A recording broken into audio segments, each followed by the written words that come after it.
Por acá la pizarra, hoy vamos a ver algunos ejercicios de la parte de estimación de incertidumbres y sobre todo ejercicios donde tal vez no se cumple el teorema del límite central. Además, me interesa que veamos el tema de análisis de presupuestos de incertidumbres que me parece muy importante. Entonces, quisiera arrancar con el siguiente ejercicio.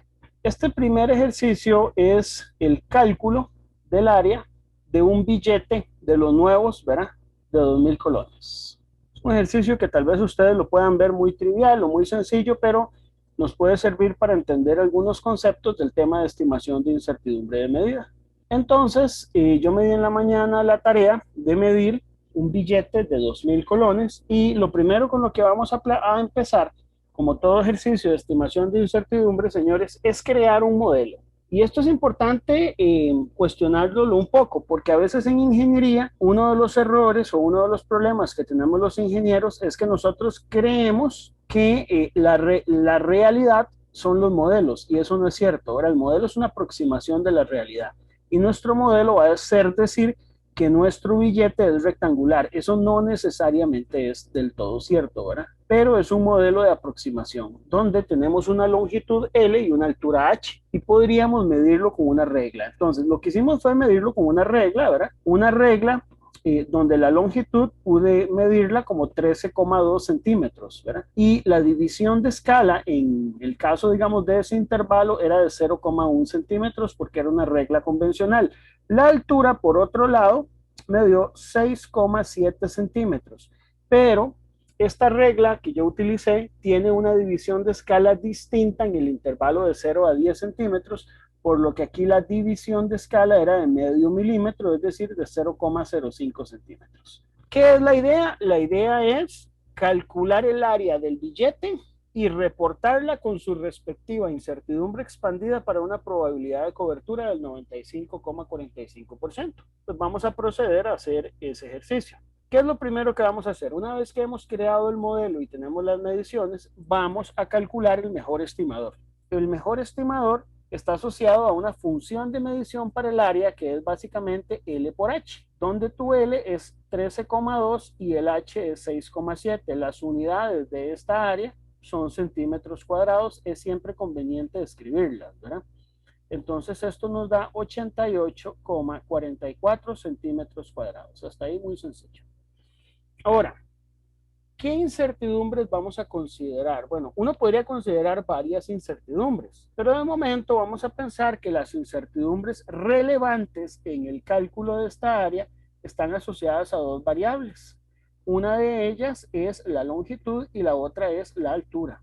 Y que la incertidumbre que está afectando es básicamente la resolución del instrumento de medida, que es la regla en sí. Entonces, la resolución para medir la longitud vamos a decir que es de 0,1 centímetros y que sigue una distribución rectangular. Esa sería la incertidumbre que vamos a incorporar ahí a la longitud. Y para la altura, de manera muy similar, vamos a incluir a la resolución, que aquí es un poco diferente porque es de 0,05 centímetros, también distribución rectangular y afecta el valor de la medición de H. ¿Podrían haber más incertidumbres? Sí, podría estar el efecto paralaje, podría estar el error máximo permisible de la regla, podría estar la expansión térmica, etcétera. Sin embargo, vamos a considerar que debido a la información de la que disponemos, estas son las dos incertidumbres relevantes. Es importante esto, la estimación de una incertidumbre en una medida usualmente nunca está absolutamente completa. Siempre depende de la cantidad de información que usted disponga.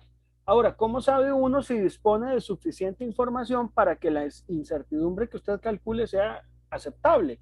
Bueno, eso no lo va a decir el diagrama de Pareto, eso lo va a decir un poco la experiencia y eso lo va a decir un poco el hecho de que podamos identificar las incertidumbres que puedan ser importantes. Ahora vamos a calcular, una vez que tenemos el mejor estimador e identificadas las fuentes de incertidumbre, calculamos la incertidumbre estándar de cada una de ellas.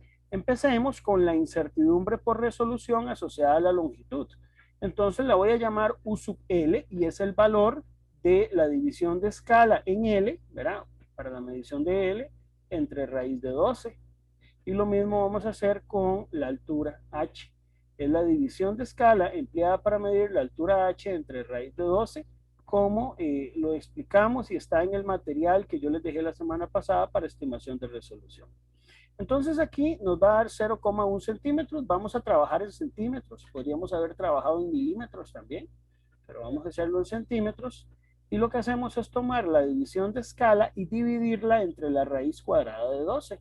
El valor que obtenemos acá va a ser 0,02887 para efectos del Sistema Internacional de Unidades. Dejo un espacio acá y voy a procurar usar al menos 3 cifras significativas para lo que es estimación de incertidumbre. No me redondeen esto a 0,03 porque eso sería una aproximación muy mediocre, ¿verdad? Traten de usar unas 3 o 4 cifras significativas y eso sí, en la incertidumbre expandida al final, redondear a 2 cifras significativas. Eso es muy importante.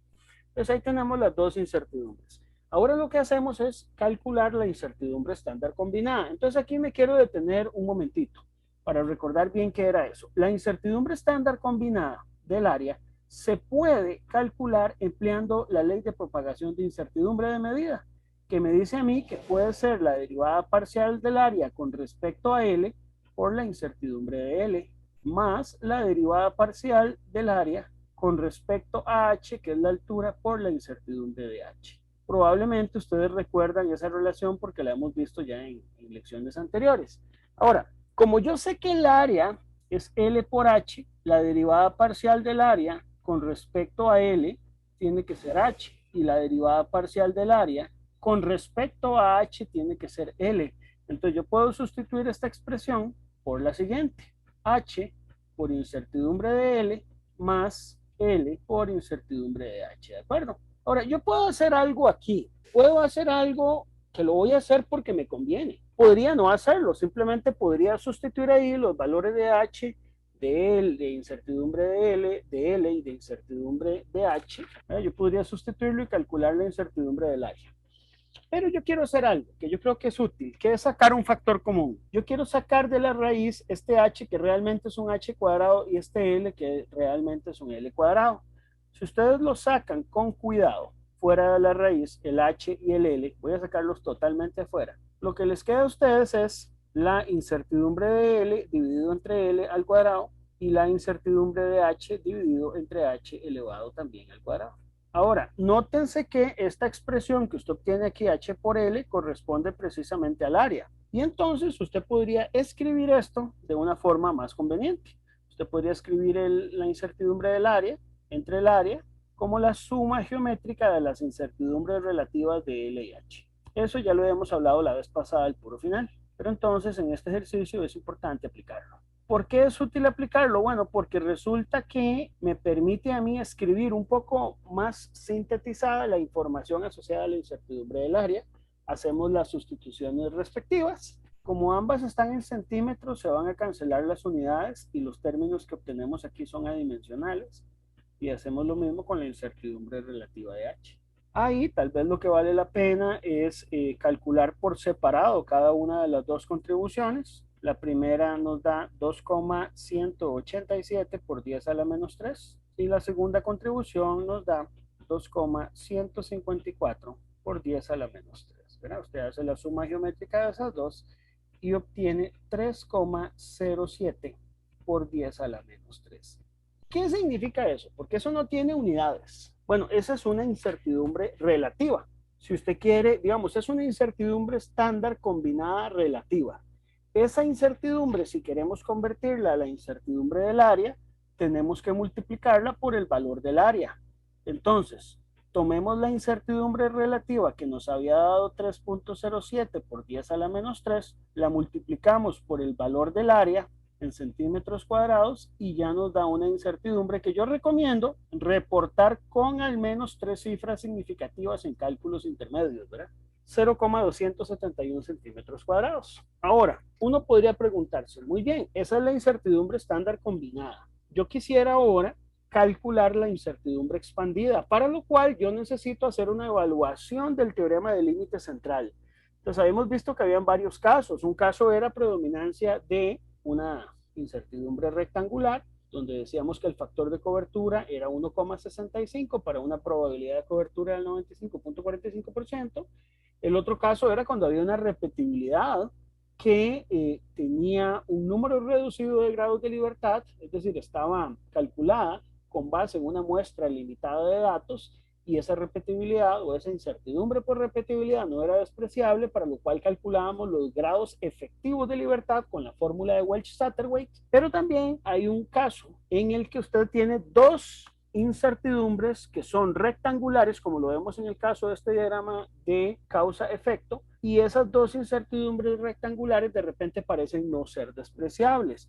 En ese caso, caemos dentro del caso donde predominan dos distribuciones rectangulares. Ese es el caso que vamos a analizar para calcular el factor de cobertura. Entonces, recordemos qué nos decía la teoría. Cuando predominan dos distribuciones rectangulares, ocurre lo siguiente. El resultado que usted tiene es una distribución trapezoidal. Si las dos distribuciones rectangulares tuvieran la misma contribución, es decir, ¿qué es la contribución? Es, por decir así, la misma incertidumbre relativa. Aquí no es la misma porque una dio 2,187 y la otra dio 2,154. Son similares, pero no es la misma, ahora por 10 a la menos 3. Si fueran iguales, el resultado que usted tendría en esta distribución rectangular, esa distribución trapezoidal, sería una distribución triangular. Pero en el caso más general, usted lo que tiene aquí es entonces una distribución trapezoidal. ¿Qué pasa en una distribución trapezoidal? Usted lo que calcula es un beta. El beta lo vamos a calcular así, sería el valor absoluto de la diferencia digamos, de contribuciones dividida entre la suma de contribuciones, que son estas, 2,187 por 10 a la menos 3 y 2,154 por 10 a la menos 3. Como ambas son por 10 a la menos 3, yo podría calcular el valor del beta obviando el 10 a la menos 3 porque se va a cancelar en el numerador y denominador. Entonces lo calculamos de esta forma. Repito, el factor de 10 a la menos 3, como se cancela en el numerador y denominador, no lo escribo. Y eso me da 0, es un valor muy cercano a 0. Me da esto, ¿verdad? Entonces, ese valor usted lo compara con P entre 2 menos P, donde P es la probabilidad de cobertura de 0,9545, porque vamos a calcularla para un 95,45% de probabilidad de cobertura. Entonces, esto nos da 0,913 con un valor de P que es de 0,9545, ¿verdad? Y entonces, ¿qué ocurre? Y que esto es mayor. Y al ser mayor, entonces habían dos fórmulas para el cálculo del factor de cobertura. La fórmula que usted tiene que emplear es esta. 1 dividido entre la raíz cuadrada de 1 más beta cuadrado sobre 6 multiplicado por 1 menos raíz de 1 menos p por 1 menos beta cuadrado. ¿Bien? Entonces, simplemente sustituimos, calculamos el factor de cobertura. Aquí sería 1 menos la raíz de 1 menos 0,9545 por 1, 0,0076 cuadrado, y eso nos da 1,927. Usualmente esto se redondea a tres cifras significativas y lo dejamos en 1,93. Ese es el factor de cobertura. Entonces, quisiera aquí comentarles algo. Cuando se tiene una distribución triangular, o en una distribución triangular, el valor de beta es 0. Digamos, si usted se va a la teoría, el valor de beta es 0 en una distribución triangular. Y si usted utiliza esta misma fórmula que está aquí, que puedes emplearla usando el beta igual a 0, y lo que te va a quedar aquí es la expresión raíz de 6 por 1 menos la raíz de 1 menos p, porque beta es 0, y si usted la evalúa, eso le va a dar 1,927. O sea que prácticamente el resultado que nosotros estamos obteniendo es casi el resultado de una distribución triangular. Es decir, es tan poca la diferencia que hay entre las dos contribuciones que usted hasta si quiere, no lo voy a hacer en este ejercicio, pero usted podría hacerlo, simplemente lo puede reportar como una distribución triangular. La distribución triangular es un caso especial de la distribución trapezoidal cuando el beta vale 0. Ahora, ¿qué vamos a hacer? Ya tengo el factor de cobertura y ya tengo la incertidumbre estándar combinada del área. Entonces lo que vamos a hacer es calcular la incertidumbre expandida. La incertidumbre expandida no es más que el factor de cobertura por la incertidumbre del área. Ya dijimos que esto daba 1,93 y que la incertidumbre del área es 0,271 centímetros cuadrados. Este resultado usted debe redondearlo a dos cifras significativas. Nunca debe utilizar más de dos cifras significativas. Entonces, esto quedaría como 0,52. En algunos casos se puede usar una cifra significativa, pero no es conveniente. Y si se usara una cifra significativa, tendríamos que redondear usualmente hacia arriba. Es decir, que esto tal vez habría que haberlo redondeado a 0,6 centímetros cuadrados. Lo que pasa es que si usted va a ampliar una cifra significativa, sería hacer un gran esfuerzo en un cálculo de una incertidumbre para al final reportarla con un valor muy grande. Eso podría ser válido en situaciones prácticas, ¿verdad? Porque muchas veces las mediciones usted necesita que sean lo más prácticas posibles. Pero bueno, en este caso vamos a aprovechar las dos cifras significativas que me permite la guía de estimación de incertidumbre. Entonces, vamos a decir que el área del billete, ¿cuánto va a ser? Bueno, va a ser 88,44. Vea que aquí debe haber consistencia decimal. Es decir, yo, si tuviera que añadir más decimales, puedo hacerlo o quitar decimales con tal de que el número de decimales quede igual que el número de decimales de la incertidumbre expandida. Eso sí, aquí lo voy a escribir en rojo porque esto les prometo evaluarlo en el examen con dos cifras significativas. No me metan más, solo dos cifras significativas, no más, por favor, ¿verdad? Usted mete más de dos cifras significativas, estás incumpliendo las recomendaciones de la guía de estimación de incertidumbre. Entonces, esta es la forma correcta de reportarlo, pero además el reporte de un resultado tiene que decirme algo de la incertidumbre. Se dicen siempre tres datos, que es el factor de cobertura, que en este caso es 1,93, el tipo de distribución, hay que decir que entonces es una distribución trapezoidal, y cuando usted dice trapezoidal, tenés que indicar el valor de beta, porque hay muchos tipos de distribuciones trapezoidales, entonces vamos a indicarlo así, con un beta de 0,0076 y una probabilidad de cobertura del 95,45%, que es la que utilizamos en metrología industrial. Ese sería el reporte completo entonces del área del billete. Ahora, alguien pudo haber reportado esto en vez de decir distribución trapezoidal con beta igual 0,076, pudieron haberlo reportado como distribución triangular. Y eso estaría bien, porque prácticamente ese valor de beta es tan cercano a cero que ustedes pudieron haberla reportado como una distribución triangular prácticamente, ¿verdad? Entonces, esa es la forma en que usted calcula el área de un billete.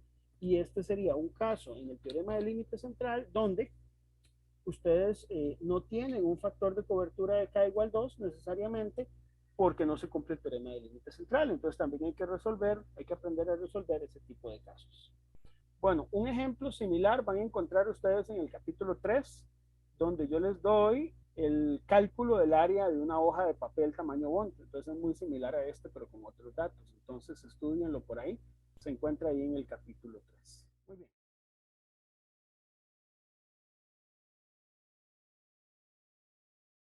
Entonces, ese es el primer ejercicio que quería resolver hoy. El segundo que quiero resolver, ya ustedes lo tienen resuelto, pero yo creo que vale la pena comentarlo un poco, ¿verdad? Está en la práctica y es el último ejercicio de la práctica, número 3, que es la balanza de Cavendish, ¿verdad? Para el cálculo de la constante de gravitación universal con una balanza de torsión. Entonces, vamos a explicarlo, digamos, de una manera muy rápida. Yo no voy a entrar en todos los detalles del experimento. Entonces, ¿qué es lo que tenemos? Vamos a partir de la siguiente información. Partimos del hecho, ustedes tienen la solución ahí más detallada, pero yo voy a explicar lo que me interesa a mí, que es la parte metodológica, que es que la constante de gravitación universal puede ser calculada como 4pi cuadrado por una distancia r, que sería entre dos masas, una longitud y un ángulo de esa balanza de torsión. Este ángulo podemos medirlo en grados, pero para efectos de esta ecuación hay que sustituirlo en radianes. O sea, usted lo puede medir en las unidades que quiera, pero para efectos de que esta ecuación sea válida tenemos que sustituirlo en radianes y el valor de la masa y un periodo al cuadrado. Bueno, Suponiendo que esa es la función de medición y que yo tengo información del R, me dicen a mí que son 200 milímetros, más o menos 3 milímetros, el L son 1000 milímetros, más o menos 5. Estos son errores, digamos, el más o menos son errores, no son incertidumbres estándar. El ángulo es de 0,200 grados. Es un ángulo muy pequeño. Por eso es que este experimento es tan complicado de hacer, ¿verdad? Una masa, vamos a decir que es de 2000 kilogramos, un error de 20 gramos, de 20 kilogramos, perdón, y un periodo de 203 segundos más menos 4. Entonces, suponiendo que tenemos esa información, usted puede sustituir los valores y calcular el mejor estimador. Y el mejor estimador le va a dar 6,6881 por 10 a la menos 11 unidades del sistema internacional, que serían newton metro cuadrado entre kilogramo al cuadrado. Esas son las unidades de la constante de gravitación universal. Ahí cuando usted se refiere al mejor estimador, ¿qué hizo? Meterlo todo en la ecuación y sacar ese valor. Correcto, correcto. Es decir, lo que yo hice ahí, vale la pena la pregunta, es sustituirlo en las unidades del sistema internacional. O sea, lo que yo hice ahí, señorita, es aquí. R 0,2 metros, porque hay que sustituirlo en sistema internacional. L 1 metro. Cita, que sería los 0.2 por pi entre 180, ¿verdad? Para poder pasarlo a radianes. La masa igual en 2000 kilogramos y el periodo en 203 segundos. Eso fue lo que hicimos, sustituir, y ya con eso obtenemos el mejor estimador de la constante de gravitación universal en unidades del sistema internacional. Gracias, profe. Profe, una pregunta. Cuando usted dice mejor estimador, ¿a qué se refiere? Porque a veces es el promedio de los datos o a veces es la varianza, pero digamos, ¿a qué se refiere con decir mejor estimador?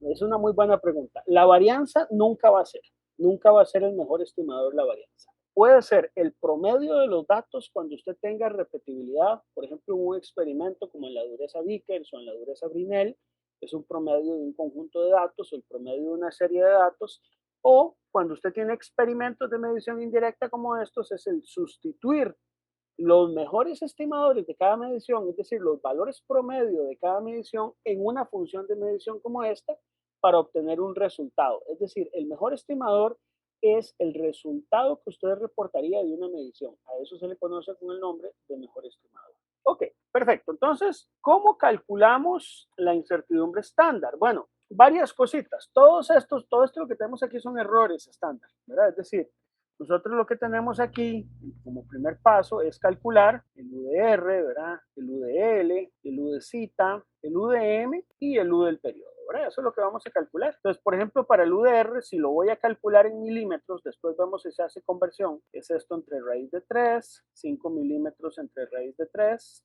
porque todas vamos a considerarlas como incertidumbres rectangulares. Esto entre raíz de 3, 20 kilogramos entre raíz de 3 y 4 segundos entre raíz de 3. ¿Ok? Y eso va a dar algunos valores. De repente puede ser que no esté muy claro cuál de esas 5 incertidumbres es la que más afecta. Puede ser que eso no esté muy claro, eso lo vamos a ver más adelante. Pero bueno, se calculan cada una de esas incertidumbres y luego habría que aplicar la ley de propagación de incertidumbres para calcular la incertidumbre del valor de G. Entonces, como la función de medición está conformada por productos y cocientes, 4pi cuadrado no tiene incertidumbre porque es una constante matemática. Entonces yo puedo escribir la incertidumbre de la gravitación universal a partir de una suma de incertidumbres relativas de manera similar a como yo lo hice en el ejercicio anterior, con la diferencia de que aquí algunos términos están elevados al cuadrado. Entonces, bueno, hay que hacer los ajustes respectivos a la fórmula. Entonces, ustedes pueden demostrarlo. Yo les voy a dar la relación ya de una vez, que cuando está al cuadrado, por ejemplo, el R que está al cuadrado, lo que sumamos es 2 veces este término, pero dentro del, digamos, dentro del paréntesis al cuadrado. El R está al cuadrado, el L no está al cuadrado, entonces simplemente sumamos su incertidumbre relativa, luego el ángulo, luego tenemos la masa, eso tampoco está al cuadrado, y luego tenemos el valor del periodo, que ese sí está al cuadrado. Entonces se mete aquí un 2. Y si hubiera estado el cubo, este factor no es 2, sino es 3. Y si hubiera estado a la cuarta potencia, este no es un 2, sino un 4, y así sucesivamente. Entonces, adviértase que esa potencia va a depender del orden o grado del término que nosotros tengamos dentro de la función de medición. Este ejercicio de cálculo de incertidumbres relativas es válido siempre y cuando la función de medición esté conformada por productos y cocientes, nada más. Y puede ser por potencias de esas variables, pero si tiene sumas y restas, ya esto no va a ser válido. Hay que hacerle ajustes. Todo es válido en ingeniería si usted lo hace con cuidado y lo demuestra.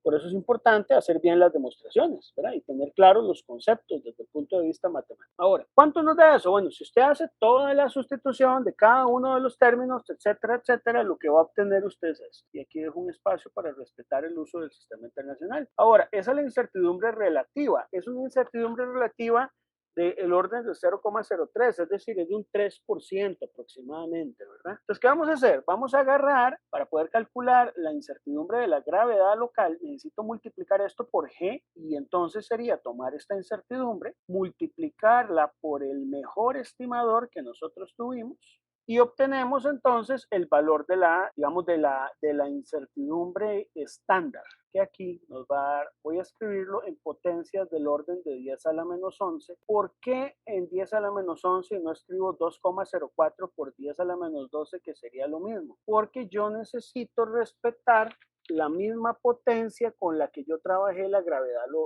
el valor de la constante gravitacional, que era 10 a la menos 11.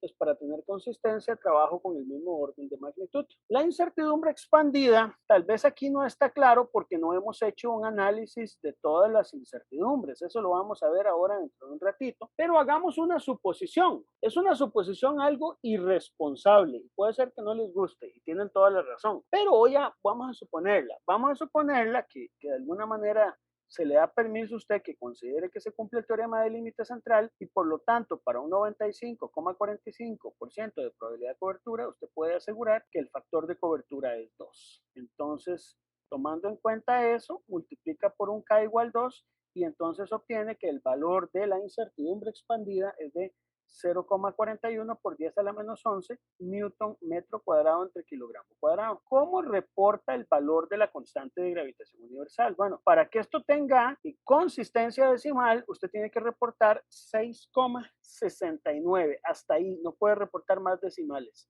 porque la incertidumbre queda como 0,41. Como ambas son por 10 a la menos 11, por fuera del paréntesis, se escribe el 10 a la menos 11, se deja un espacio y luego las unidades escritas correctamente de acuerdo con el Sistema Internacional de Unidades. Como estamos suponiendo que se cumple el teorema del límite central, el factor de cobertura es 2, el tipo de distribución es una distribución normal que estamos suponiendo para la incertidumbre, y la probabilidad de cobertura va a ser de un 95,45%.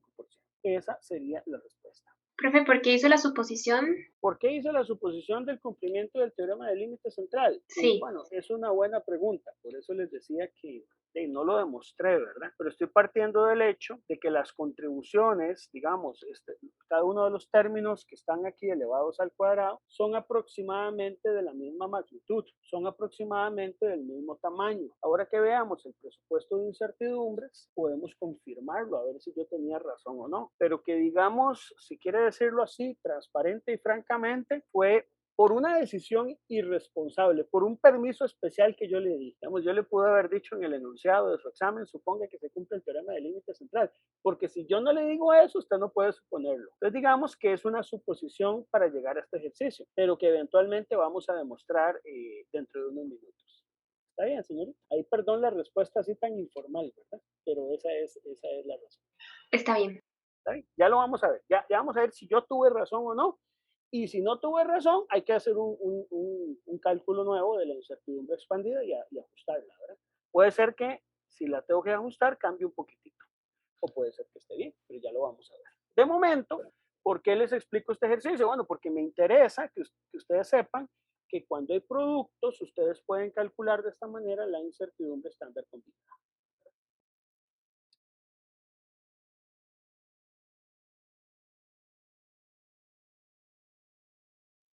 Quisiera también comentar un ejercicio que está ahí en la práctica 3 y que me parece también bonito, ¿verdad? Y no quisiera pasarlo por alto. Y quiero verlo porque, bueno, yo soy de los que piensa que en el curso la materia, a ver, yo soy de este pensamiento, yo les puedo dar mucha información, pero yo creo que la materia es importante y comentarla y discutirla, ¿verdad? A pesar de que ahí está, yo creo que es importante ampliar algunos aspectos del material que yo les doy ahí en clase. Entonces, este es el ejercicio correspondiente a la densidad del agua. Voy a explicar algunos conceptos asociados a esa densidad del agua. La densidad del agua es un problema, digamos, el cómo calcular la densidad del agua es un problema que ha sido abierto por muchos años, ¿verdad? Y que se ha estudiado muchísimo y se estudió montones en el siglo XX. Se desarrollaron varias ecuaciones. Una ecuación muy famosa se desarrolló a finales de los años 70 que se llamó la ecuación de Kell. La ecuación de Kell es un polinomio cúbico con el que se hicieron incluso muchas de las tablas de densidad del agua, ¿verdad? Sin embargo, esa ecuación fue mejorada para incorporar otros factores asociados a la presión y también asociados a otras propiedades que tiene el agua, que es, por ejemplo, el aire disuelto. El agua tiene un poquito de aire disuelto, entonces eso también es importante considerarlo, ¿verdad? A veces en ingeniería, como nosotros somos ingenieros, tendemos a abusar de los modelos, ¿verdad? Y un modelo que a veces se nos tiende a decir es que el agua no disuelve aire, y eso no es cierto, sí disuelve un poquito de aire. También se nos dice que el agua es incompresible. Sí, o sea, es casi incompresible, pero eso es un modelo, eso es mentira. Sí hay un factor de compresibilidad. Entonces, para diferentes presiones, la densidad del agua puede cambiar. Y el tema es si esa compresibilidad, eso no es importante. Bueno, ya eso es otra cosa. Pero sí existen fórmulas para poder calcular la compresibilidad. Entonces resulta que una de las fórmulas más empleadas y probablemente la ecuación más poderosa que existe para el cálculo de la densidad del agua es esta. Se llama la ecuación de Tanaka. Fue desarrollada recientemente. Recientemente es en las últimas décadas. Hay un artículo en el IPM donde explica todos los detalles de esta ecuación, pero aquí nada más para efectos del curso yo se las voy a dar y ahí en el ejercicio de densidad del agua está explicada con todo lujo de detalle. Entonces vamos a ver. Tiene unos coeficientes A sub 1, A sub 2, A sub 3, A sub 4 y A sub 5. Esas son constantes que yo se las doy. T minúscula es la temperatura del agua, esa sí hay que medirla, ¿verdad? CAD es el coeficiente del aire disuelto que depende linealmente de la temperatura. ¿Cuál temperatura? Bueno, la temperatura del agua. Entonces, si usted tiene constantes S sub 0 y S sub 1 que van a ser conocidas, puede encontrar el coeficiente de aire disuelto. Y F sub C es el factor de compresibilidad que se define así. K sub 0 y K sub 1 y K sub 2 son constantes. Y T es la temperatura medida en grados Celsius.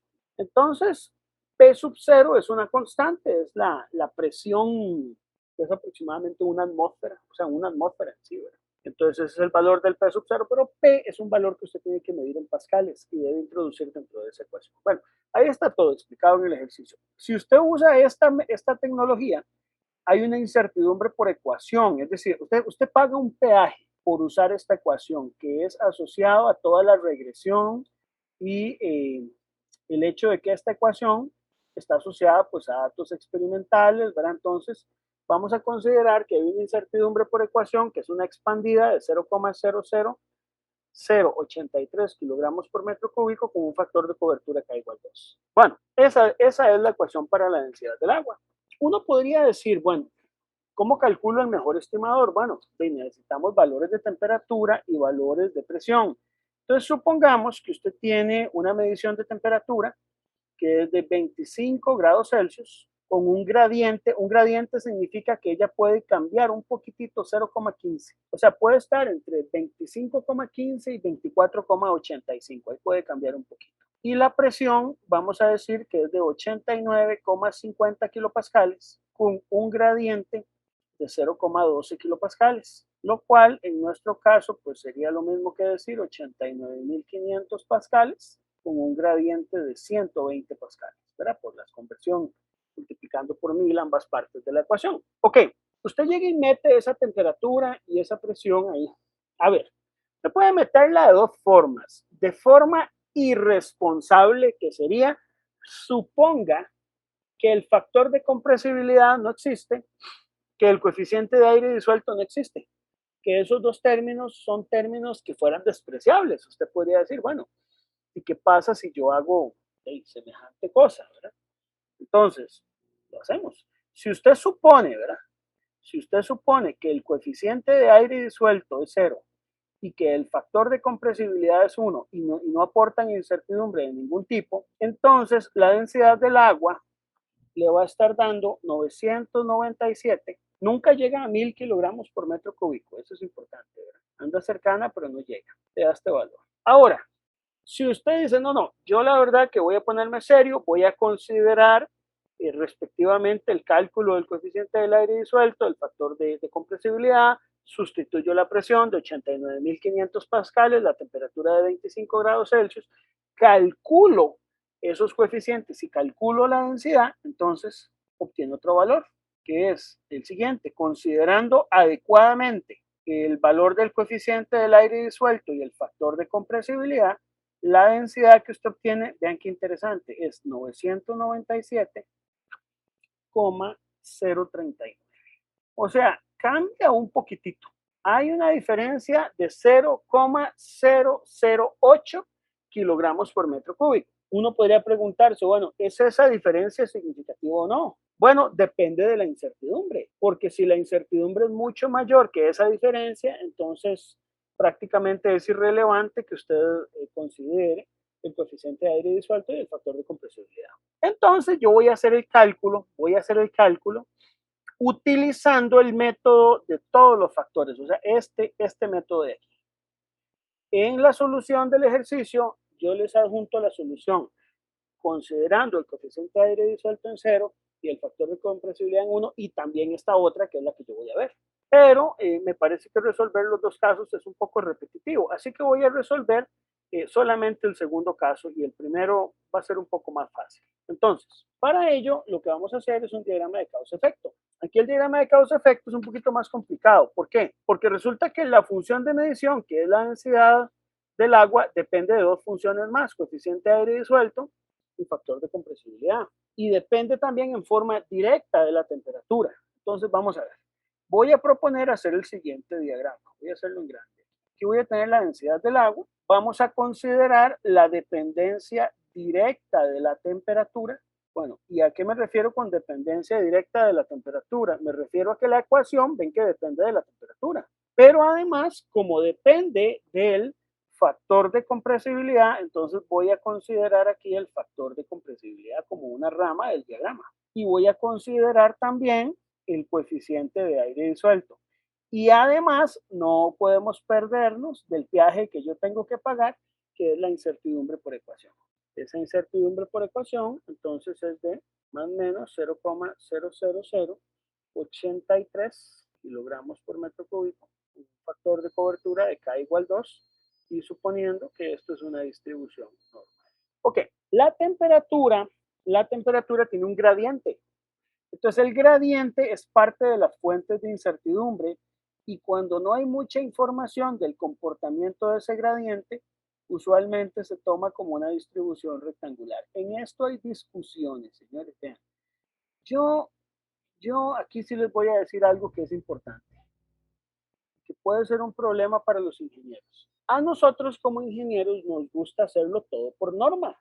Nos gusta todo hacerlo con una norma. Entonces hay un código sísmico, hay un código de instalaciones sanitarias, hay normas de ASTM y nos encanta seguir la norma y cumplir estrictamente con la norma y eso está bien para diseño. Resulta que en metrología no hay normas así.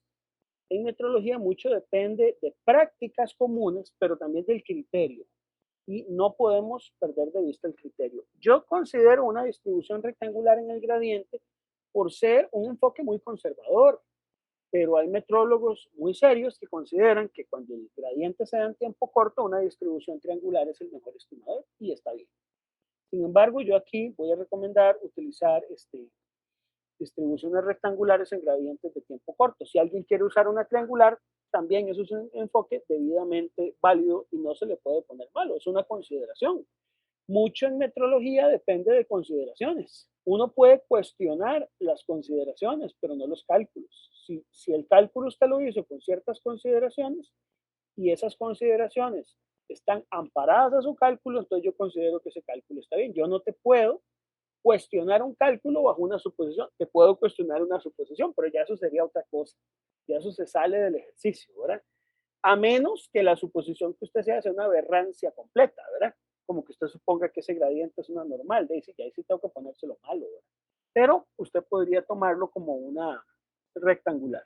Bueno, en el ejercicio se nos da alguna información que aquí yo no les incluyo, pero que yo la voy a incluir, que es que, digamos, existe una deriva instrumental entre calibraciones y esa deriva vamos a considerar que sigue una distribución rectangular y tiene un valor de 0,04 grados Celsius. Y luego se nos da a nosotros un certificado de calibración que ya lo vamos a ver, de donde vamos a obtener la incertidumbre por calibración.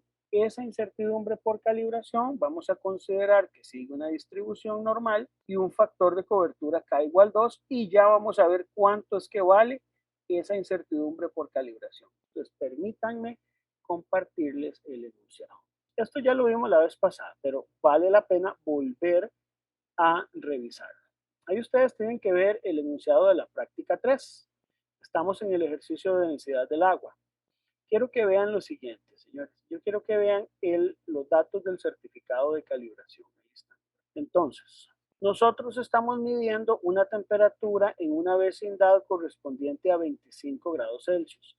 Usted va a utilizar el valor más cercano, el punto nominal de 25 grados Celsius. Usualmente el valor de indicación no es exactamente los 25 grados Celsius, pero usted busca el más cercano. Y vas a encontrarte el error de indicación de 0,020 y la incertidumbre expandida de 0,025.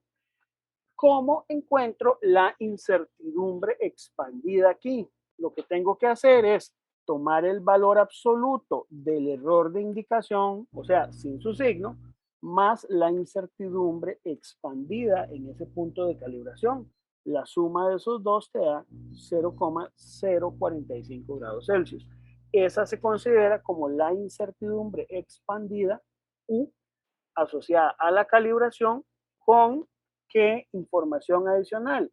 Con un factor de cobertura K igual 2, una probabilidad de cobertura del 95,45% y una distribución normal, es decir, hereda las características de la incertidumbre expandida. Esa es la incertidumbre por calibración. Es en el punto de medida la suma del error de indicación en valor absoluto más la incertidumbre expandida. Esa es la que vamos a utilizar. Lo mismo vamos a hacer con la presión. Resulta que la presión de nosotros nos está dando 89,5 kilopascales.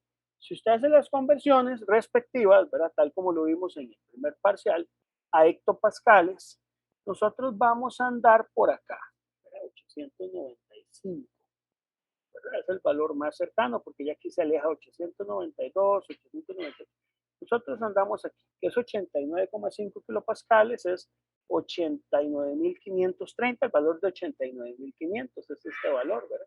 Entonces, tomemos el error de indicación y tomemos la incertidumbre. ¿Qué tenemos que hacer con esos valores? Se suma el valor absoluto del error de indicación, que es 0,30 hectopascales, más 0,31 hectopascales. Yo respeto mucho lo que es el uso del sistema internacional, ¿verdad? Porque esto es metrología. Pues eso nos da 0,61 hectopascales, que sería 610 pascales. Pues de ahí es donde salen los valores de la calibración en presión, de esos dos valores. Entonces volvamos a la pizarra. Entonces, ¿qué nos queda en calibración? Nos queda un valor de 0,045 grados Celsius. Y aquí, en el caso del factor de compresibilidad, hay una dependencia de la presión. El factor de compresibilidad depende de la presión.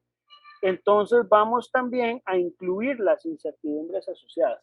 Va a haber un gradiente en presión, entonces vamos a decir que el gradiente sigue una distribución rectangular y tiene un valor de más o menos 120 pascales. Vamos a decir que también hay una incertidumbre por deriva que sigue una distribución rectangular y que nos dice el enunciado que es de 300 pascales, pero ya pasándolo a pascal. Y también tenemos la incertidumbre por calibración que ya acabamos de ver del certificado. Esa incertidumbre por calibración tiene un factor de cobertura K igual 2, sigue una distribución normal y el valor que tiene era 0,61 hectopascales, que son 610 pascales. Ok, entonces ya tenemos las incertidumbres asociadas a temperatura, presión e incertidumbre por ecuación. Ahora, ¿qué pasa, señores y señoritas? Resulta aquí que el coeficiente de aire disuelto depende de la temperatura y el factor de compresibilidad también depende de la temperatura. Entonces aquí tenemos también una dependencia de temperatura tanto acá en el factor de aire disuelto como en el coeficiente de aire disuelto, donde esa temperatura sería repetir las mismas tres incertidumbres de gradiente de 0,15 grados Celsius, deriva de 0,04 grados Celsius de calibración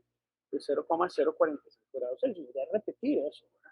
Para no tener que reescribir todo en el diagrama, yo lo que recomiendo acá, ¿verdad? Es una práctica muy mía de este curso, es escribir un asterisco. Ya con un asterisco significa, profesor, vea, lo mismo que yo tengo aquí en T, estas mismas tres incertidumbres son las mismas que tengo que aplicar al coeficiente de aire disuelto y al factor de compresibilidad. Entonces, ese sería el diagrama de causa-efecto completo, ¿verdad? Ahora lo que sigue es calcular las incertidumbres estándar de temperatura y presión. Para ello, digamos, sabemos que el gradiente, que es un más menos, se divide entre raíz de 3, la deriva entre raíz de 3, la calibración entre K igual 2 y lo mismo en presión, ¿verdad? El gradiente entre raíz de 3, la calibración entre K igual 2 y la deriva entre raíz de 3. Siguiendo ese mismo procedimiento, entonces ya usted puede aquí obtener, y voy a simplificar ahí el cálculo, ahí lo pueden ver más detallado en la solución del ejercicio, pero entonces ustedes aquí pueden calcular la incertidumbre de la temperatura, la combinada, ¿verdad? Que sería agarrar el gradiente entre raíz de 3, sería tomar la deriva entre raíz de 3 y sería tomar la calibración entre K igual 2. Estos son 5. Usted realiza el cálculo, combina esas tres y le va a dar 0,0924 grados Celsius. Lo mismo vamos a hacer con la presión. La presión, tomamos 120 pascales, raíz de 3, 300, deriva, ¿verdad? Raíz de 3, y calibración 610 pascales entre K igual 2. El resultado de esto nos da 357.5 pascales. Eso es lo que nos da. Por otro lado, la incertidumbre por ecuación de la densidad del agua la pueden obtener tomando la incertidumbre expandida que ustedes tienen aquí. Yo les di el diagrama dividiéndola entre el factor de cobertura K igual 2 y entonces ya eso les da la incertidumbre estándar. Muy bien. ¿Cómo combino esto? ¿Cómo combino esto? ¿Cómo hago para combinar esto si son tres ecuaciones? Bueno, hay que hacerlo con cierto cuidado. Entonces, si usted llevó un curso de cálculo 3 y derivadas parciales que se da a querer, usted probablemente sabe lo siguiente. Sabe que usted puede calcular utilizando derivadas parciales adecuadas que representen los coeficientes de sensibilidad. Entonces, como hay una dependencia directa de la temperatura, decimos que es la derivada parcial de la densidad en dependencia directa con temperatura por la incertidumbre de temperatura. ¿Por qué digo que hay una dependencia directa? Bueno, porque la ecuación que te define aquí la densidad del agua depende directamente de la temperatura y esa es la derivada parcial a la que me refiero en esta parte. Se la puede evaluar numéricamente, ¿verdad? Se la calcula y numéricamente ya tiene un valor. Luego vamos a incluir la incertidumbre por ecuación. La incertidumbre por ecuación tiene coeficiente de sensibilidad unitario, o sea, no necesita coeficiente de sensibilidad, entonces va directo ahí. Pero la de presión sí es más delicada. ¿Por qué? Porque resulta que la presión está inmersa dentro del factor de compresibilidad. Además, necesitamos asociarle una incertidumbre al coeficiente de aire disuelto que depende de la temperatura. Entonces, lo que vamos a hacer es lo siguiente. Vamos a utilizar la regla, digamos, de cadena, de tal manera que la derivada de la densidad con respecto al coeficiente de aire disuelto por la derivada del coeficiente del aire disuelto con respecto a la temperatura por la incertidumbre por temperatura sería la contribución que nos da a nosotros el coeficiente de aire disuelto, ¿verdad? Voy a poner unos puntos suspensivos para seguir el cálculo en el renglón de abajo. No es como cuando uno en cálculo 2 veía series, no, ¿verdad? Voy a usar ahí un poco del lenguaje, ¿verdad? Luego, ¿qué pasa con el factor de compresibilidad? Bueno, con el factor de compresibilidad, lo mismo, es la derivada parcial con respecto al factor de compresibilidad, pero el factor de compresibilidad depende tanto de la temperatura como de la presión. Entonces, tenemos una contribución asociada a la temperatura y una contribución asociada a este mismo factor de compresibilidad, pero asociada a la presión. por la incertidumbre de la presión. Esa es. La ley de propagación de incertidumbre es un poco más fea aquí, un poco más larga, pero bueno, esa es la forma en que hay que hacerla. Y aquí hay que hacer una derivada parcial, hay que hacer estas mismas derivadas parciales, ustedes las pueden resolver de manera analítica, ¿verdad? Y sustituir en los valores esperados de temperatura y presión, ¿verdad? Para ello, yo solo voy a escribir ahorita aquí los resultados, ¿verdad? Usted puede tener el valor numérico de la derivada directa de la densidad con respecto a la temperatura y le va a dar este valor. Es importante escribir bien las unidades y cuando es denominador, escribirlas bien y se lo va a escribir en un solo renglón, usar paréntesis, ¿verdad? Ese sería el valor de la derivada parcial, ya haciendo la derivada parcial y evaluándola respectivamente. Ahora, aquí aparecen otros coeficientes, aparecen 3 coeficientes. Vamos a ver cuánto vale. Usted puede evaluar esos coeficientes, ¿verdad? El ejercicio aquí se torna un ejercicio matemático, ¿verdad? Entonces, simplemente es calculería, es carpintería, es gimnasia, ¿verdad? Nada más, no hay mucho ahí que... Cuando usted va al gimnasio no aprende algo nuevo, usted fortifica sus músculos. Bueno, aquí también es pura práctica, ¿verdad?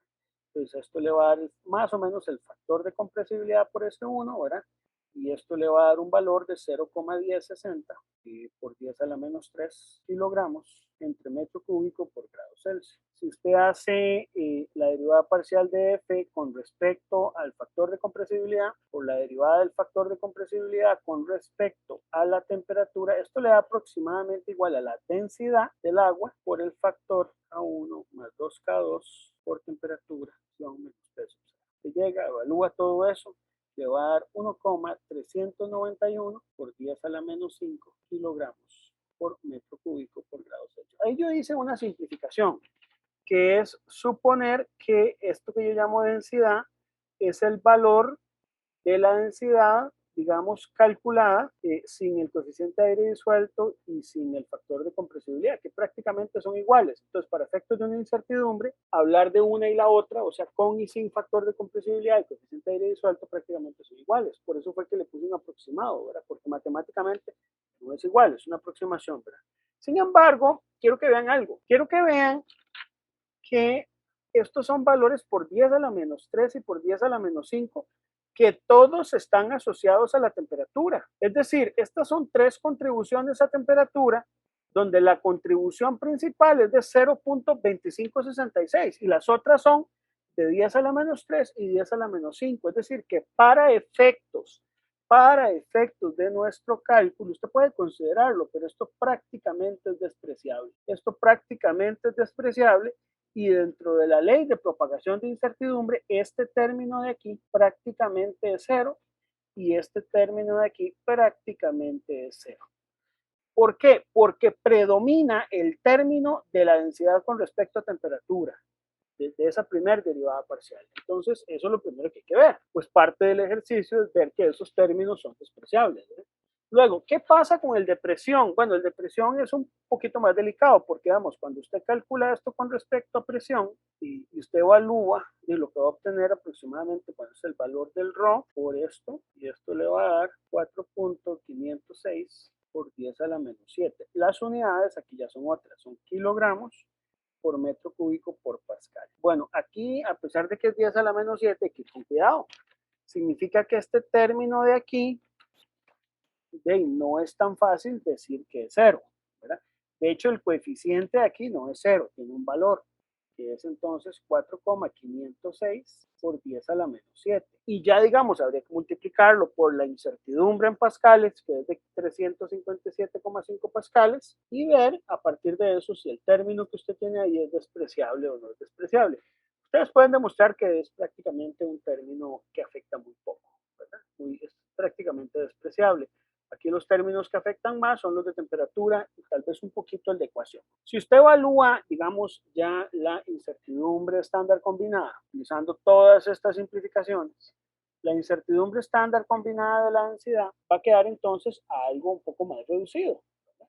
Y eso más reducido que usted va a tener y le va a dar un valor, voy a escribir el valor de una vez, es 0,0 237 kilogramos por metro cúbico. Vamos a suponer que se cumple el teorema del límite central, de nuevo, no necesariamente lo sé, y de hecho, vamos a ver más adelante que es discutible el cumplimiento del teorema del límite central. O sea, no está totalmente claro, pero si se cumpliera, se puede decir que el factor de cobertura por esto le va a dar una incertidumbre expandida de 0,047 kilogramos por metro cúbico. Quiere decir entonces que la densidad del agua podría, digamos, si tomáramos el valor con todos los factores, es 997,039 más menos 0,047, entre paréntesis, para poder escribir las unidades, que son kilogramos por metro cúbico, con, bueno, suponiendo que se cumple el teorema del límite central, distribución normal con K igual 2 y un 95,45% de probabilidad de cobertura, suponiendo que se cumple el teorema del límite central. Ahora, la pregunta que yo les había hecho al principio de este ejercicio, ¿es relevante o no utilizar el coeficiente de aire disuelto y el factor de compresibilidad? Bueno, vean que la incertidumbre es de 47 partes por mil y la diferencia que usted tenía cuando hicimos el cálculo, digamos, de las densidades, la diferencia es de 8 partes por milésima, o sea, de 8 milésimas, digámoslo así. La diferencia que usted tiene aquí, la diferencia entre estas densidades es de 8 milésimas de kilogramos por metro cúbico. Y la incertidumbre expandida que usted está obteniendo es de 47 milésimas. Es decir, que usted podría decir, bueno, ¿es relevante o no? Sí, divida 8 entre 47, eso es un 17%. Usualmente cuando esa diferencia no es mayor a una tercera parte no es tan relevante. Sin embargo, es importante considerarla para evitar algún sesgo en el resultado. Entonces, ahí es donde se vuelve importante considerarla. ¿Verdad? Entonces, el hecho que usted considere el aire disuelto o no, tal vez no es tan crítico en la solución de este ejercicio. ¿Alguna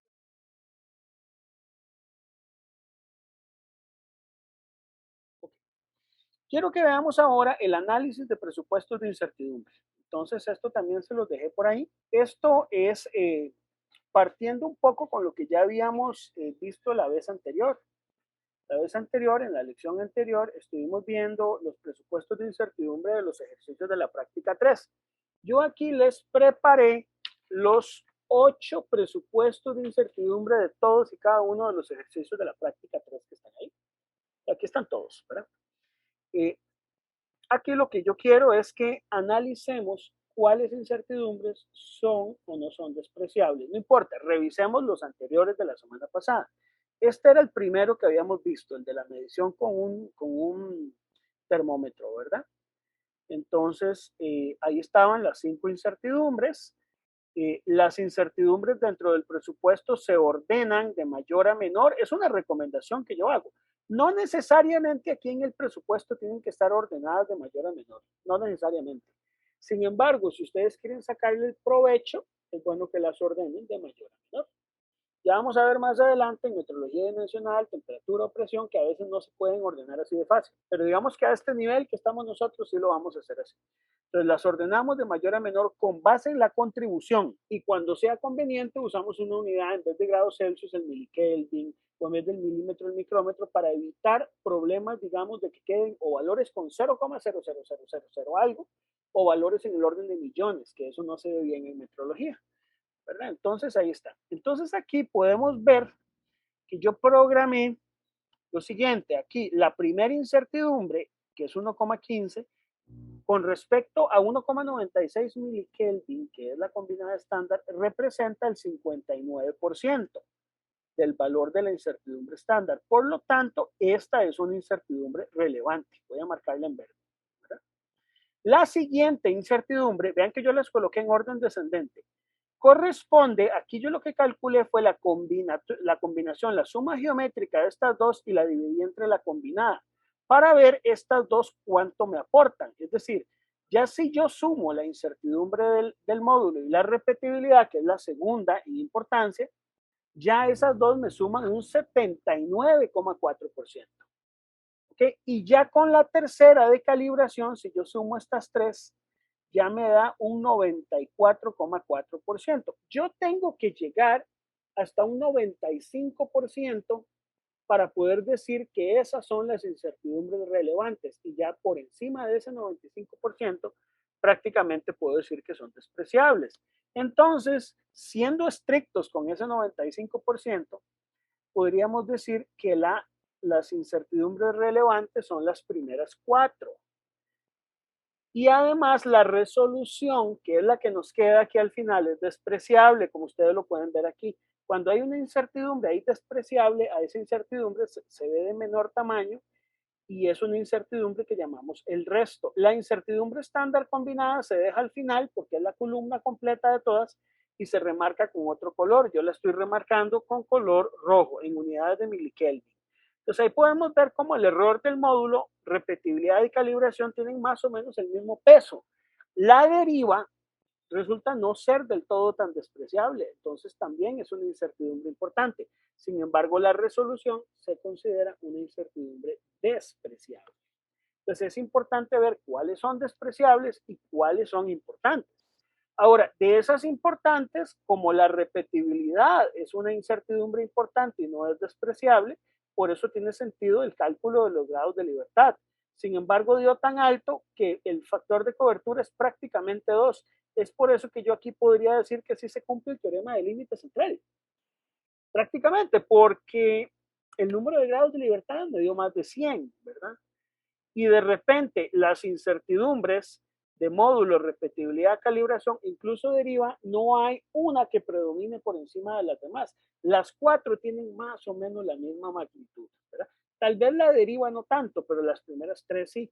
Y cuando hay más de 2 incertidumbres que tienen la misma, más o menos la misma magnitud, aunque ninguna sea normal, entonces se considera que se cumple el teorema del límite central. Aquí la calibración es normal y repetibilidad de módulo no, pero como tienen más o menos el mismo tamaño, se puede considerar que aquí hay un cumplimiento del teorema del límite central. Así es como se analiza un presupuesto de incertidumbres. Veámoslo en el ejercicio 2. El ejercicio 2 es muy obvio.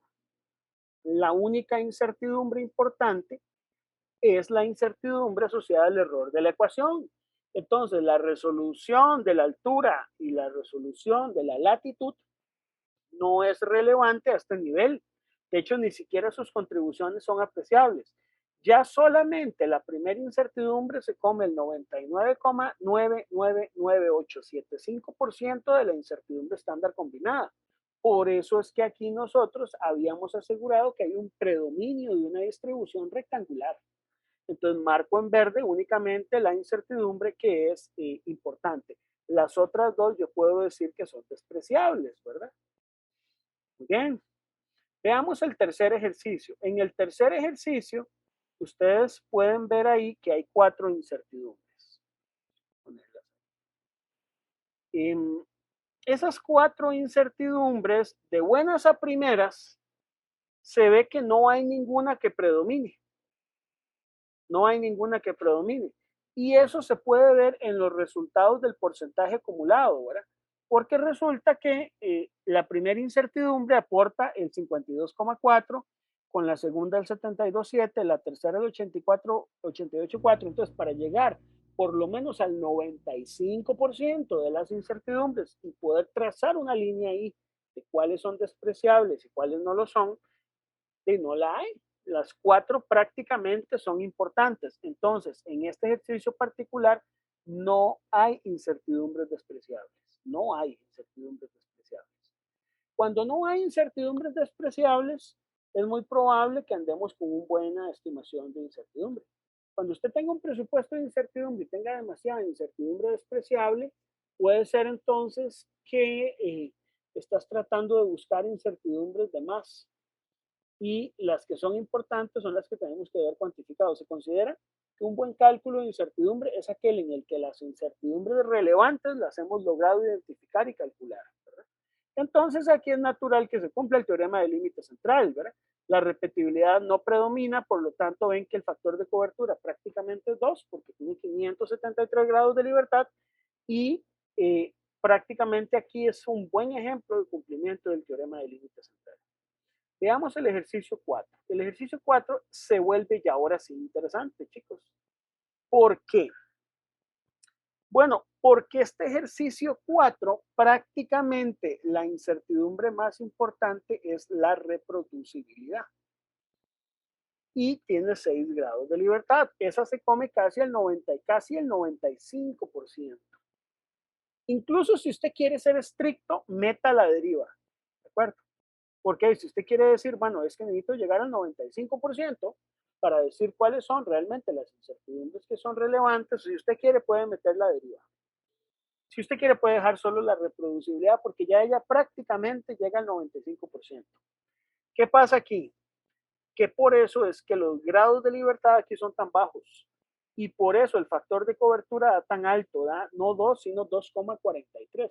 Ese 0,43 de más implica casi un 20% de más en el valor de la incertidumbre, lo cual podría ser relevante, y si usted hubiera usado un K igual 2, perdemos un poco de valor en la incertidumbre y quedaría levemente subestimada.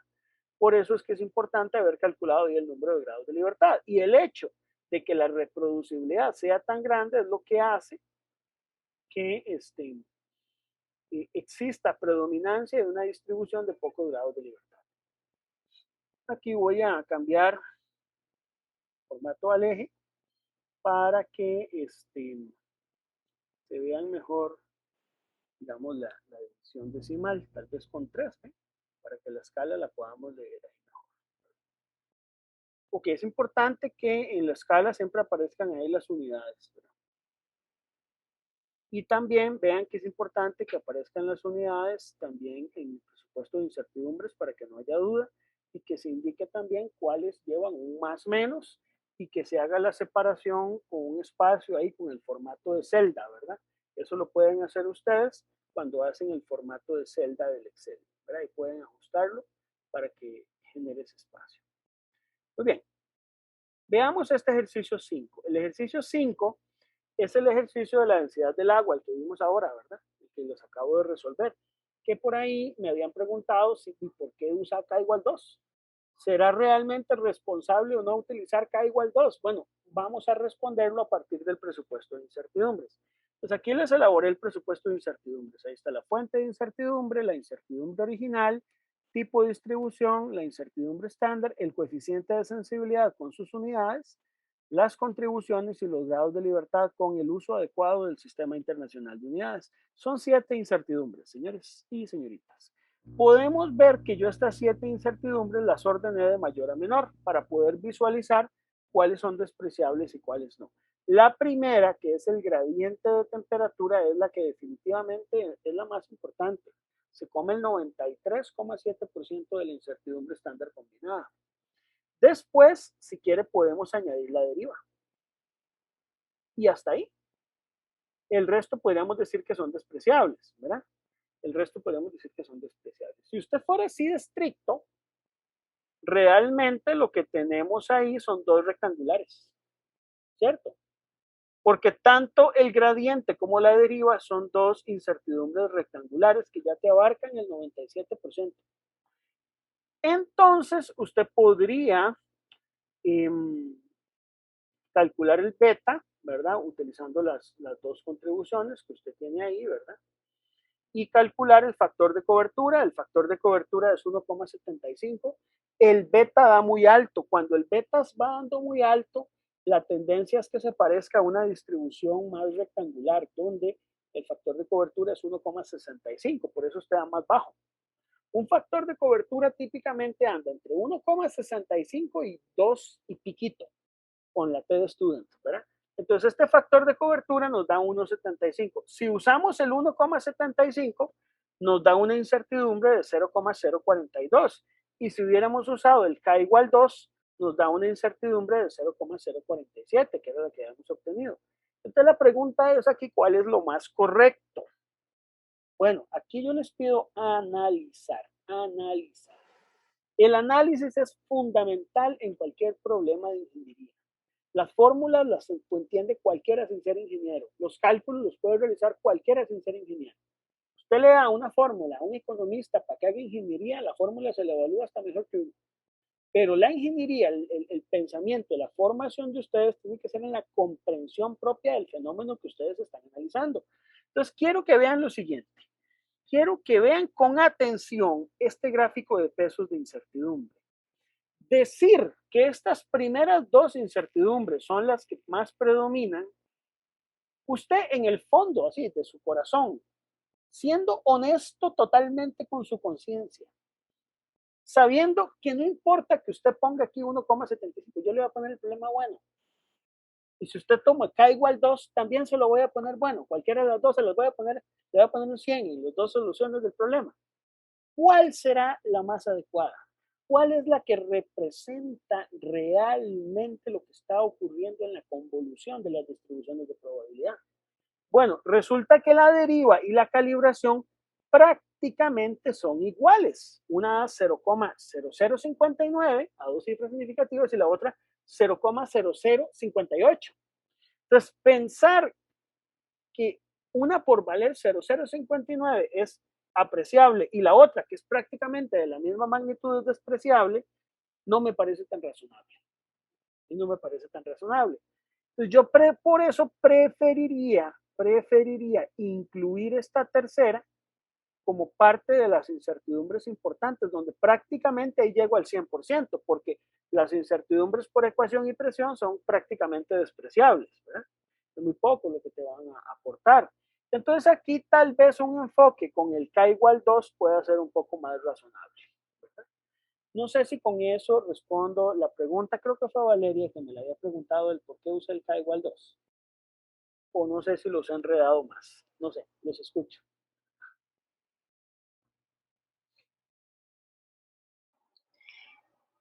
Entonces, es mejor usar el factor de cobertura 2 porque 1,75 cubre menos. ¿Sería así?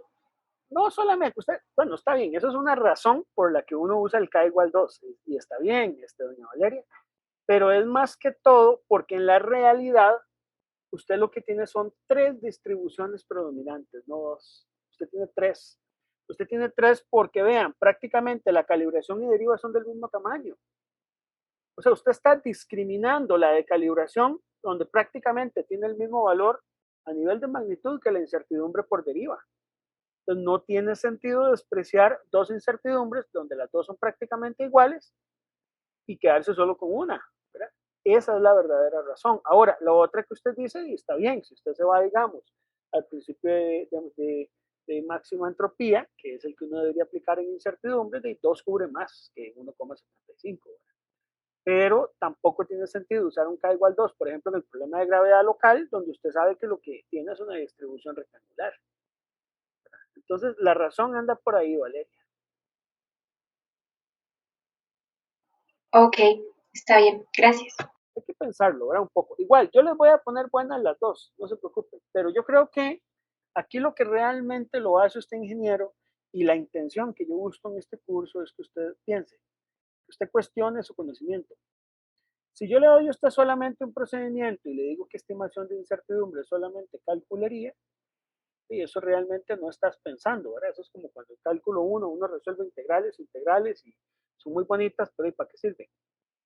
Bueno, aquí en ingeniería tenemos que ver aplicaciones y metrología es un curso de directa aplicación. Y por eso es importante este tipo de cosas tenerlas en cuenta. Veamos los otros. A ver, chicos. Veamos el ejercicio 6. Este ejercicio 6 es un ejercicio que está asociado con la medición de la dureza Vickers.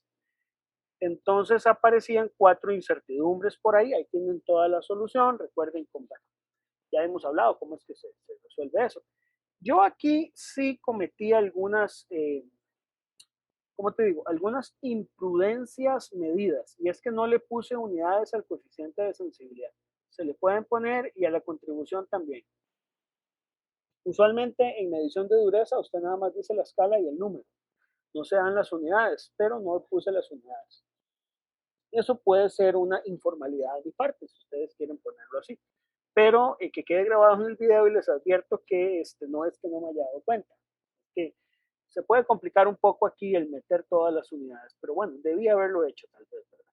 Pero digamos, esperando que ustedes me perdonen eso, vámonos a lo más importante, que es ver las contribuciones. Yo las ordené de mayor a menor.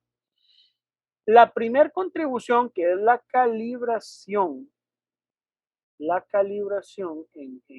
la esfera, digamos, o en el indentador, más bien,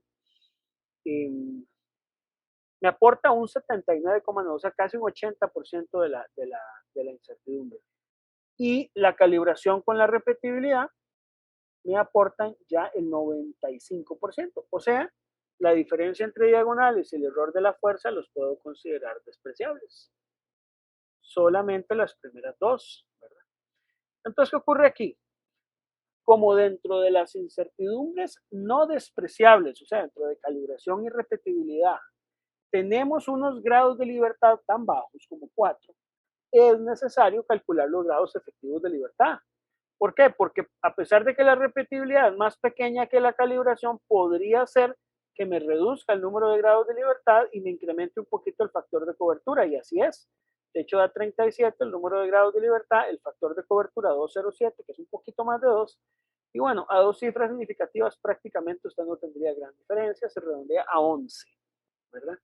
Estamos hablando que usted está midiendo algo que daba 85, ¿verdad? En dureza, con una incertidumbre de 11. Es una incertidumbre grande, bastante grande, pero vean que uno diría, ¿por qué se debe que sea tan grande? Usted podría pensar que es porque hay mucha variabilidad entre los datos y eso es una causa, pero realmente la causa principal se debe a la incertidumbre por calibración.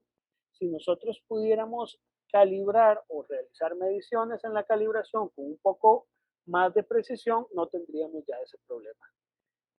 Entonces, es un problema que estamos teniendo y que usted podría atacar. Si usted quiere reducir la incertidumbre en el experimento, usted tiene que atacar las incertidumbres que son más importantes. Ya vamos a hablar más de eso.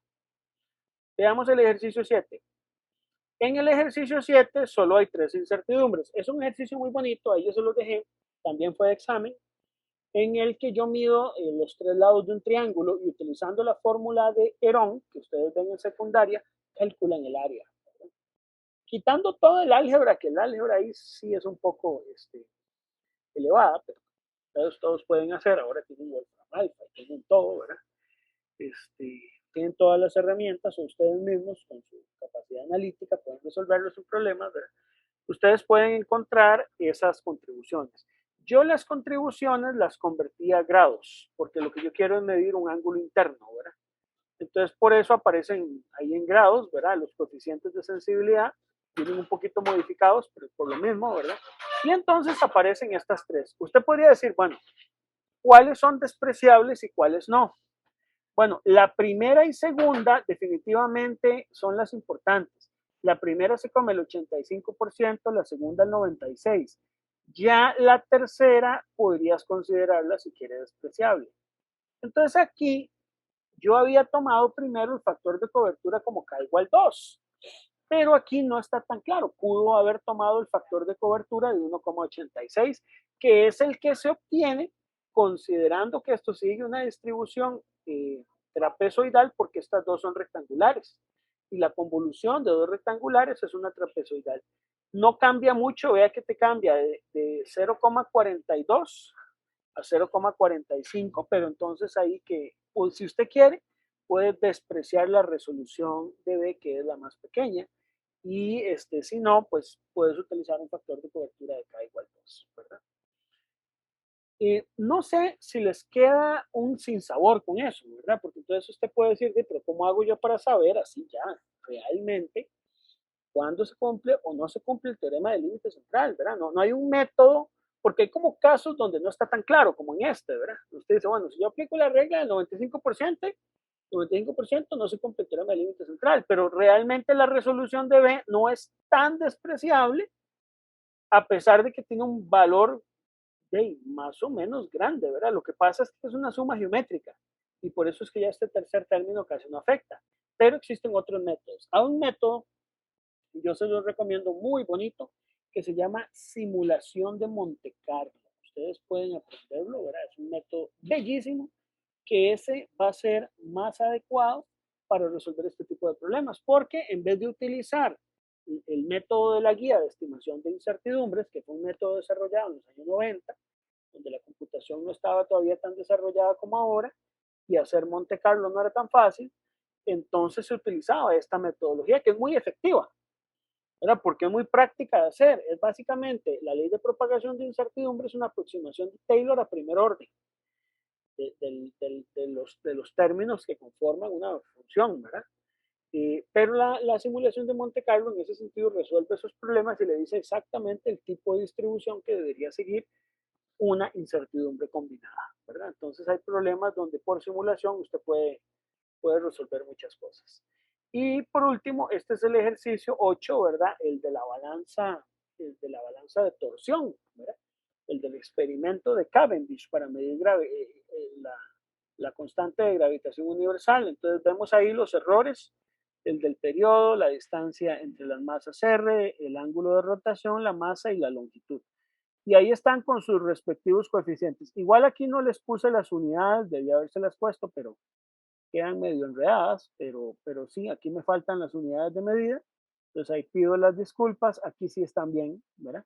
Y lo escribo, como todas son por 10 a la menos 11, se escribe dividido entre 10 a la menos 11, newton metro cuadrado entre kilogramo cuadrado, para no tener que escribírselo a todos los valores, ¿verdad? Vemos que la que más afecta es la del periodo, luego la del R, la del ángulo, la de la masa y por último la longitud de L. Podríamos pensar si la primera se come el 74% de la incertidumbre. La primera y segunda se comen el 93%. Entonces usted podría decir, sí, podría ser que siga una distribución trapezoidal, pero no llega al 95%. Ya cuando usted incorpora la tercera, ya te supera el 95, te da 97.7. Entonces podríamos decir que esas tres son las importantes y que el error en la masa, que a pesar de ser 20 kilogramos en 2000, que es un montón, resulta que es despreciable. Y el error en la longitud, que era un valor grande, resulta que es despreciable también, ¿verdad? Resultan ser más importantes los valores como el error en la medición del periodo, ¿verdad? Y entonces esto hace que esas tres sean incertidumbres relevantes. Como usted lo que tiene son tres rectangulares, la convolución de tres rectangulares ya prácticamente da una distribución normal por el cumplimiento del teorema del límite central y podemos decir que entonces esta incertidumbre estándar combinada sigue una distribución normal. Las incertidumbres que son despreciables no es que usted las quita del cálculo, no, las sigue incorporando. Esto de ver cuál es despreciable y cuál no es para efectos de ver cumplimiento del teorema del límite central. Para eso es, ¿verdad? Entonces, esta es la forma en que uno lo hace, chicos. Estimación de incertidumbre lleva más cosas, ¿verdad? Ahí están los puestos de incertidumbre, pero lleva más cosas. Hay software que lo haga. ¿Sí? Si ustedes son los ingenieros de software, que sin un software no pueden hacer ingeniería, sí, sí hay software, ¿verdad? Entonces también está el Boom Workbench. La licencia es un poquillo cara, ya te doy la palabra, Valeria. Pero pueden utilizar el Boom Workbench, pueden usar Excel. Excel es muy utilizado incluso hasta en laboratorios como el CENAMI, aquí mismo en Costa Rica prácticamente todos los laboratorios lo emplean, pero básicamente todavía nosotros seguimos utilizando el método de la GUM, pero no es el único método que existe para estimación de incertidumbre. Les dejo la inquietud, si alguien quiere fuera del curso aprender un poco más, pueden utilizar los métodos de simulación de Monte Carlo. Ahora sí, te doy la palabra, Valeria. Profe, con respecto a las incertidumbres despreciables, ¿hay algún valor, como un límite donde yo diga, de este número hacia abajo son despreciables y de este número hacia arriba? Sí, claro, es lo que explicábamos. Usted las ordena de mayor a menor, Valeria. Y cuando ya haya llegado al 95%, las que queden al final, que se llama el resto, son despreciables. Otra forma de ver que sean despreciables es agarrar todo ese valor, o sea, meterlas en una sola incertidumbre, que llama el resto, la raíz cuadrada de la suma de los cuadrados de todas las despreciables, dividirlo entre la combinada y quede menor a 0,3, que era lo que habíamos visto la semana pasada. Cuando usted agarra todas esas incertidumbres despreciables y las divide la combinada de todas ellas entre la incertidumbre combinada estándar y te da menos de 0,3, usted puede considerar que esas son despreciables. ¿De acuerdo? Ok, gracias. Entonces, sí, hay criterios, por eso te digo, hay criterios específicos, ¿verdad? Pero por encima de los criterios, yo quiero que ustedes también usen un poco su sensibilidad personal para ver si una incertidumbre es o no es despreciable. ¿De acuerdo? ¿Alguna otra pregunta? Bueno, entonces yo les voy a subir el video por ahí, estudiense la práctica 3, por favor. Con esto terminamos el tema de estimación de incertidumbre de medida. Para la próxima semana ya vamos a arrancar con metrología dimensional. Yo les voy a pedir que por favor vean el video de la presentación de metrología dimensional. Ya está el capítulo 4 subido ahí a mediación virtual.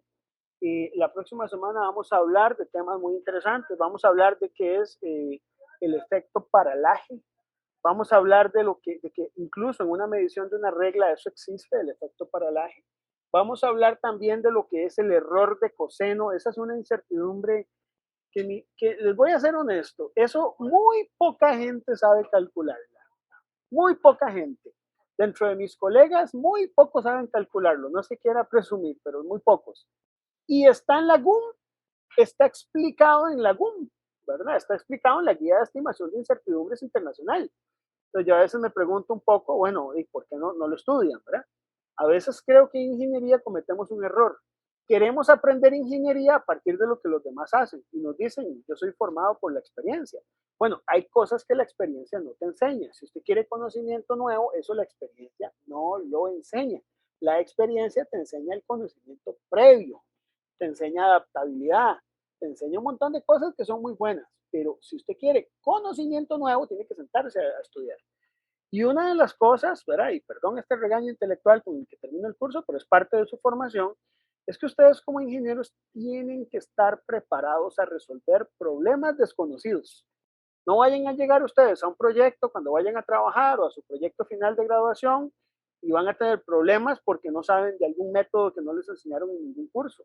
No, usted tiene que tener la capacidad de enfrentarse a un tema que usted nunca ha visto y poder aprender. Es parte de lo que yo quiero. O sea, no todo se lo tiene que dar la carrera. La carrera le da a usted una base de formación, pero usted tiene que enfrentarse a los problemas de la vida real con algunas herramientas que nosotros como profesores y como universidad les proveemos, pero que ustedes van a tener que poner de su parte, ¿verdad?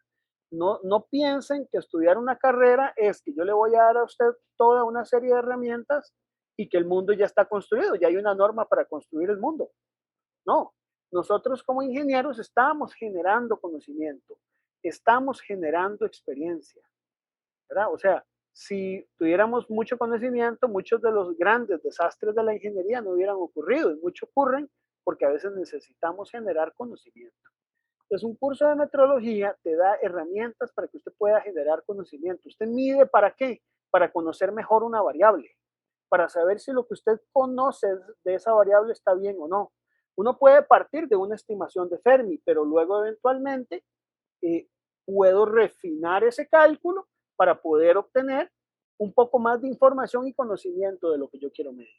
Medir implica paradigmas, implica crear modelos, implica esfuerzos e implica limitaciones, porque yo podré obtener un resultado en función de lo que yo conozca de ese resultado, de mi nivel de conocimiento. Mi incertidumbre depende del nivel de conocimiento.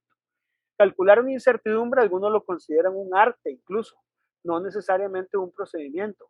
Y hay muchas herramientas para poder hacerlo. Estas que vemos en este curso son las más básicas, que sirven para la mayoría de los problemas que a nivel de este país vemos y que incluso internacionalmente se emplean. Pero si ustedes requieren aprender un poco más, sepan que hay todo un campo en este tema de estimación de incertidumbres, ¿verdad? Hay variables correlacionadas que vamos a ir viendo en otras magnitudes, ¿verdad? Donde ya digamos las incertidumbres no es la raíz cuadrada de la suma de los cuadrados, sino la suma aritmética.